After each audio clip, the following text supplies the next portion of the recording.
6 serial number नहीं है वो बस का, जो कई लोग सीरियल नंबर अभी भी कह रहे हैं। क्वेश्चन नंबर 6 देखिएगा एक बार।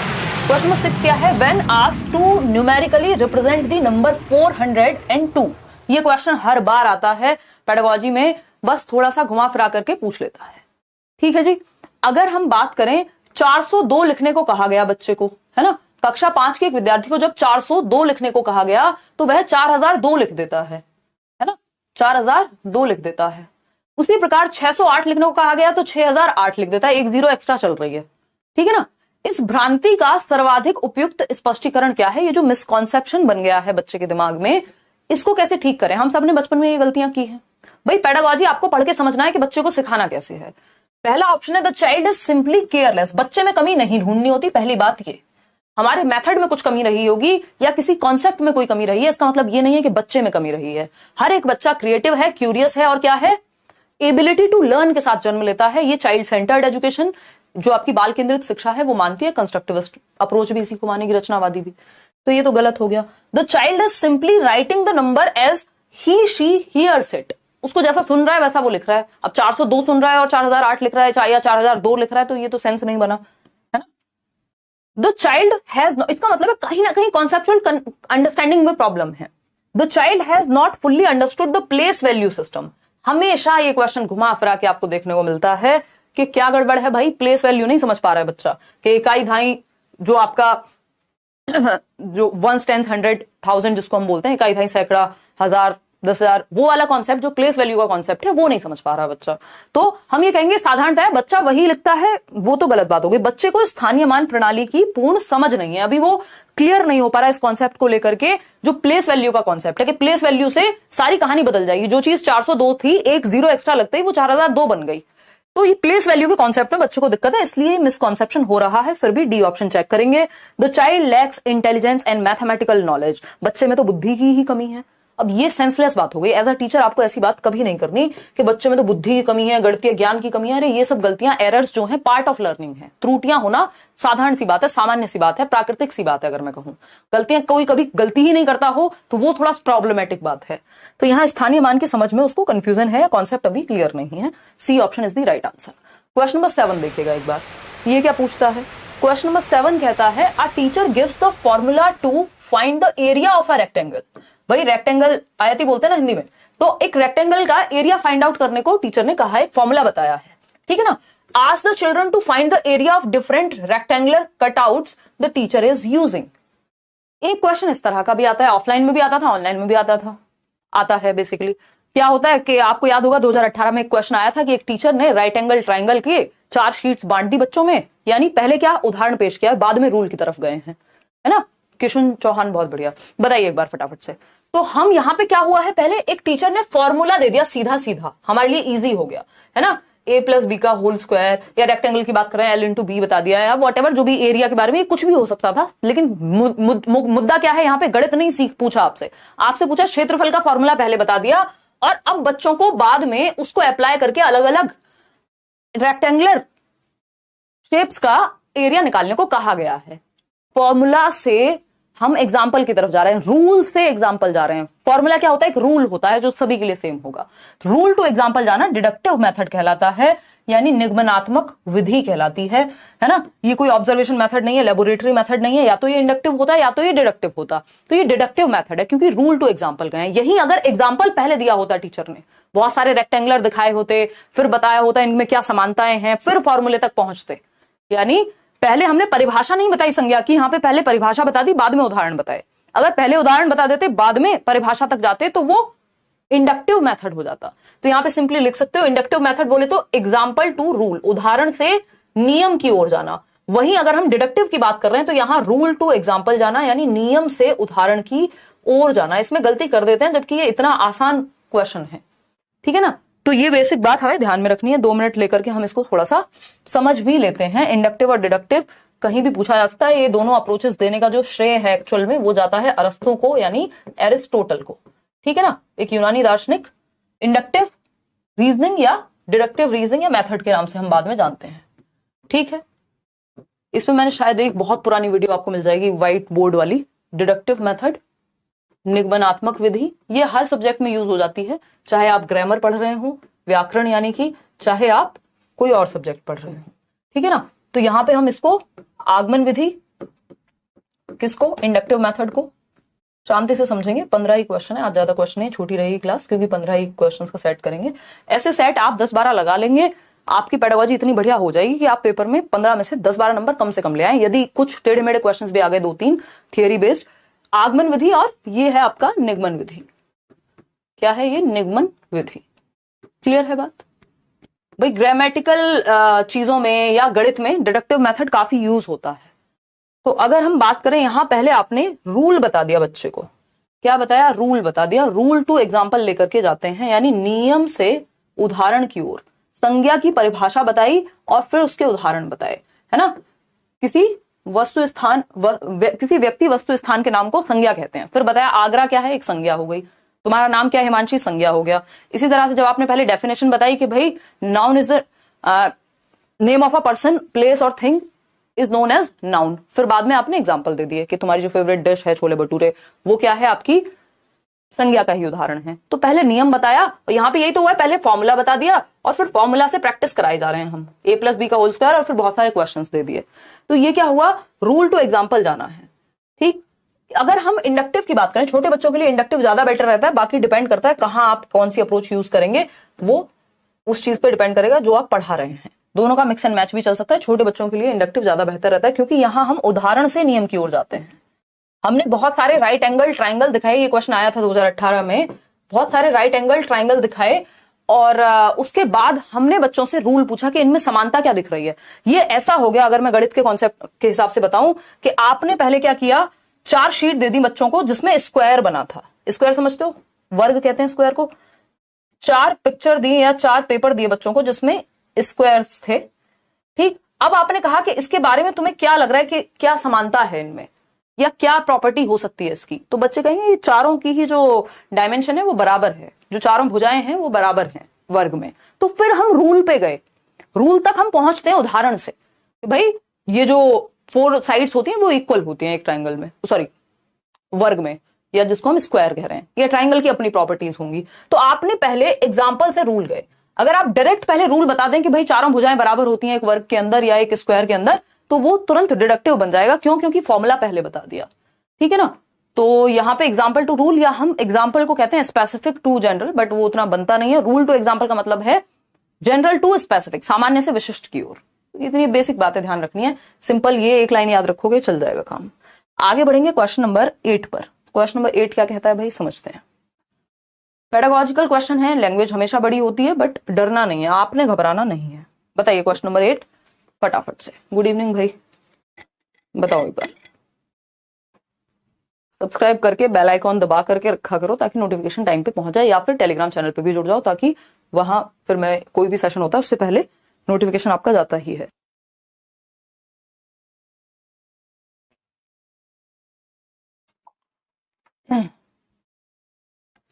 Hello friends, this is Himanshi and welcome to let's learn. Tarun कह रहे हैं, अच्छा ठीक है तरुण। कुछ लोग रोज इतने कमेंट करते हैं कि पता नहीं नजर भी आ जाता है, और कई लोगों का कभी कमेंट नहीं पढ़ा जाता। इसमें मेरा कोई अपराध नहीं है, ये रैंडम होती हैं चीजें। वो तो नहीं हो पाएगा रूप, एसएमएस वाला पेपर तो नहीं नहीं नहीं वो नहीं दे पाएंगे भाई गोपाल सर। सभी लाइक कर दो सेशन को। अरुणा देखो कितनी प्यारी बात कर रही है, जवाब दे दिया आपने पोल में अरुणा। बताइए 53% लोग। चलिए देखते हैं, ए कह रहे हैं 53% लोग। जेनेट अपनी कक्षा में बहुभुज के कई उदाहरण देती है, यानी Janet uses many examples and non examples. Non examples पता है ना, जो उस चीज के अराउंड होते हैं या इनडायरेक्टली उस चीज को क्लियर करने में मदद करते हैं हमारी। कि जब आपने समझाया कि ट्राइंगल क्या होता है तो आपने एक एग्जांपल दे दिया किसका, स्क्वायर का, कि देखो स्क्वायर ट्राइंगल नहीं होता, तो ये नॉन एग्जांपल हो गया, ठीक है ना। तो जब आप एग्जांपल और नॉन एग्जांपल दे रहे हैं किसका, पॉलीगन्स का, यानी बहुभुज का। In her class, she uses mathematical vocabulary and engages the students in discussions. यानी बच्चे एक्टिव हैं क्योंकि चर्चा में इन्वॉल्व कर रही हैं teacher. She has the knowledge of errors, यानी बच्चे गलतियां करते हैं ये टीचर को पता है। And alternate conceptions, उनको ये भी पता है कि बच्चे कई बार भ्रांतियां पैदा हो जाती हैं बच्चे के दिमाग में। जैसे अभी एक मिसकॉन्सेप्शन पढ़ा था ना हमने थोड़ी देर पहले, कोई क्वेश्चन था तो भ्रांति पैदा हो जाती है। वो सोच सकता है कि नहीं यार रेक्टेंगुलर के भी चारों साइड बराबर होती हैं, मतलब कुछ भी ऐसी भ्रांति मिसकॉन्सेप्शन पैदा हो सकता है, ये भी टीचर को पता है पहले से। As a mathematics teacher which of the following is most appropriate for Janet. अब जेनेट एक गणित की शिक्षिका के रूप में सबसे उचित बात जेनेट के लिए क्या है, बताइए। हाँ, पोल में आंसर देते हैं और फिर चेंज कर लेते हैं। आजकल तो चेंज वाला system I think Talib change हो गया, अब आप शायद अपना आंसर चेंज नहीं कर पाते हैं। देखिएगा, तो अगर हम बात करें, आप भी तो इसलिए पढ़ रहे हैं पेडागोजी में अल्टरनेट कॉन्सेप्शंस, ये जो आपकी वैकल्पिक अवधारणाएं हैं हम क्यों जान रहे हैं। पेडागोजी में अलग से एक टॉपिक है जिसपे हम चर्चा करते रहते हैं। एरर यानी आपको एज अ टीचर ये भी पता होना चाहिए कि बच्चों का गलतियां करना सामान्य बात है। लर्निंग की प्रोसेस में, अधिगम की प्रक्रिया में, शिक्षण अधिगम की प्रक्रिया में गलतियां सामान्य सी बात है, पार्ट एंड पार्सल है। अब ये बात जो है एक मैथमेटिक्स टीचर के रूप में क्या सबसे उपयुक्त बात है जेनेट के बारे में, जबकि उनको ये सब पता है। She has pedagogical content knowledge, यानी उन्हें शिक्षा शास्त्रीय विषय वस्तु का ज्ञान है, जैसे आप पढ़ रहे हैं अभी, है ना, कि पेडागोजी स्पेशली पढ़नी है, नहीं तो सीटेट क्लियर नहीं हो पाएगा। जिसको पेडागोजी नहीं आती उसका सीटेट नहीं हो सकता, है ना। रटने से सिर्फ नहीं काम चलेगा, कुछ ना कुछ फंडे तो दिमाग में रखने पड़ेंगे। तो पेडागोजी क्या है? Science of teaching, art of teaching. पढ़ाते कैसे हैं, वो उस चीज का शास्त्र पेडागोजी है कि पढ़ाने का शास्त्र, एक तरह से शिक्षण शास्त्र इसीलिए कहते हैं उसको। तो इनको नॉलेज है कि बच्चे गलतियां भी करते हैं, बच्चे ऑल्टरनेटिव कॉन्सेप्शंस या भ्रांतियां भी बच्चों में पैदा हो जाती हैं, और वो एग्जाम्पल और नॉन एग्जाम्पल दोनों दे रही हैं ताकि बच्चे को और ज्यादा क्लियर हो जाए कि जब वो बर्ड के बारे में बता रही हैं तो वो बता दें कि ये हेलीकॉप्टर है और ये बर्ड नहीं होता। जब वो स्क्वायर के बारे में बता रही हैं या पॉलीगन के बारे में बता रही हैं तो उन्होंने और भी शेप्स दिखाई कि देखो ये पॉलीगन से कैसे अलग हैं। तो ये नॉन एग्जाम्पल होता है कि कैसे अलग है, ठीक। She has only subject matter knowledge. भैया ये एरर का कॉन्सेप्ट, ऑल्टरनेटिव कॉन्सेप्ट या एग्जांपल्स और नॉन एग्जांपल्स यूज करना, ये पेडागोजिकल कॉन्सेप्ट हैं। ये सिर्फ गणित में नहीं, हर सब्जेक्ट में लागू होते हैं, हर सब्जेक्ट को पढ़ाने में लागू होते हैं। तो ऐसा नहीं सब्जेक्ट मैटर की ही नॉलेज है। She has understanding of mathematical errors. यहां पे लिखा है कि मैथमेटिकल एरर, ये तो इन जनरल बच्चे हर सब्जेक्ट में गलतियां कर सकते हैं, भ्रांतियां हर सब्जेक्ट में पैदा हो सकती है, कंफ्यूजन हर सब्जेक्ट में पैदा हो सकती है, एग्जाम्पल्स हर सब्जेक्ट में दिए जाते हैं। डी ऑप्शन है, शी हैज करिकुलर नॉलेज। तो ऐसा थोड़ी सिर्फ पाठ्यक्रम की ही वो बात कर रहे हैं कि जो पाठ्यक्रम में वही पढ़ा पाएंगी। इस अप्रोच से जिसको पढ़ाने का ज्ञान है वो कुछ भी पढ़ा सकता है, पढ़ाने का तरीका अगर किसी को आता है तो ये बात तो सही है। तो A option is the right answer. उसे शिक्षा शास्त्रीय विषय वस्तु का ज्ञान है, यानी टीचर जो है जेनेट को she has pedagogical content knowledge, पढ़ाने के फंडे पता है, साइंस ऑफ टीचिंग पता है। तो अच्छी पेडागोजिकल स्किल है टीचर की। A option is the right answer. Question number 9 देखिए एक बार फटाफट से। क्वेश्चन नंबर 9 कहता है इन अ कंस्ट्रक्टिविस्ट क्लासरूम, एक रचनावादी कक्ष। याद कीजिए आपका एनसीएफ भी रचनावाद को फॉलो करता है, आपकी नेशनल एजुकेशन पॉलिसी भी। यानी रचनावाद क्या कहता है? प्याजे, वाइगोस्की, ब्रूनर, ये सब रचनावादी हैं जो कहते हैं बच्चे को एक्टिव रखो, मीनिंगफुल लर्निंग होनी चाहिए, अर्थ निर्माण होना चाहिए। ठीक है ना?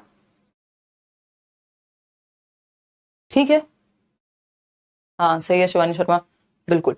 देखिए जवाब दीजिए। 72%, 71% लोग ए दे रहे हैं जवाब। चलिए देखते हैं।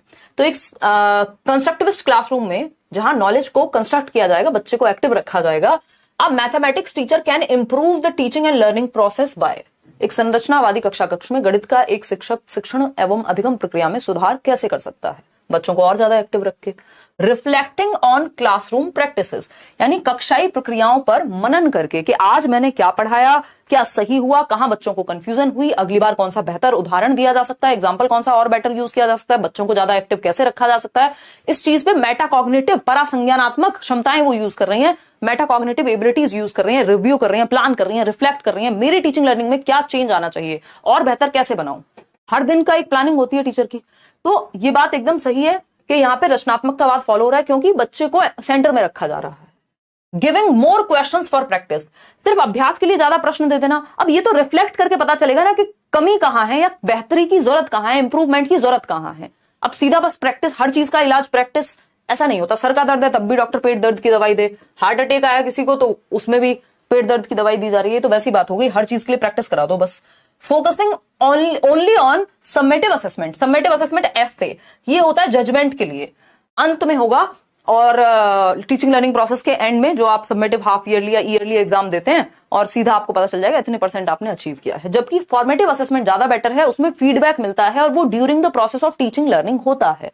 मतलब जैसे अभी आप साथ में पोल भी दे रहे हैं, मैं साथ में डिस्कशन भी कर रही हूँ, तो टीचिंग लर्निंग प्रोसेस के बीच में चल रही है ये चीज या साथ में चल रही है, इसको फॉर्मेटिव असेसमेंट कहेंगे, रचनात्मक आकलन।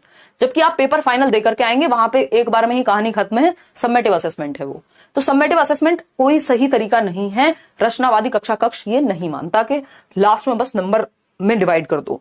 Identifying bright students and preparing them for competitive examinations, रचनावाद ये नहीं कहता कि कुछ बच्चों को तो निकाल लो और उनको कॉम्पिटिटिव एग्जाम के लिए प्रिपेयर कराओ क्योंकि वो ब्राइट हैं और बाकी बच्चों को छोड़ दो। रचनावाद तो बच्चे की क्या है, यूनिकनेस पे जाएगा। थोड़ा फास्ट कराइए, चलिए ठीक है फास्ट कराइए, बहुत जल्दी में है। जो लोग पेडागोजी से डरते हैं, स्पेशली मैथ्स पेडागोजी से, उनको और डरा दें। तो कक्षाई प्रक्रियाओं पे रिफ्लेक्ट करेगी टीचर, मनन करेगी, चिंतन मनन करके, और फिर आगे क्या चेंज हो सकता है। टीचर क्या है, फैसिलिटेटर है। रचनावाद में टीचर सुविधादाता है। क्वेश्चन नंबर 10 देखिएगा एक बार। क्वेश्चन नंबर 10 देखिए, क्वेश्चन ज्यादा नहीं है, 15 क्वेश्चन आने हैं, तो उनको अच्छे से डिटेल में कर लेंगे तो नुकसान नहीं होगा, फायदा ही होगा। देखिएगा क्या है question. According to national curriculum framework 2005, यानी राष्ट्रीय पाठ्यचर्या की रूपरेखा 2005 के अनुसार, teaching and learning methods in mathematics at primary level should focus on, यानी जो आपका एनसीएफ है उसके अनुसार प्राथमिक स्तर पर गणित में शिक्षण और अधिगम विधियां केंद्रित होनी चाहिए। यानी किस तरह के या किन तरह के मेथड्स को हम यूज करें प्राइमरी लेवल पर एनसीएफ के according. Child centred methods, constructivism पे बेस्ड है आपका पूरा जो एनसीएफ है, यानी बच्चे को एक्टिव रखो। टीचर क्या है, सुविधादाता है, फैसिलिटेटर, एक माली की तरह, एक गार्डनर की तरह है जो ध्यान रखता है, ठीक, थोपता नहीं है चीजें। तो जहां बच्चा एक्टिव होगा हम समझ जाएंगे। Explorations of various patterns in mathematics, यानी गणित में विभिन्न प्रतिमानों की खोज पर, यानी बच्चा एक्टिव है।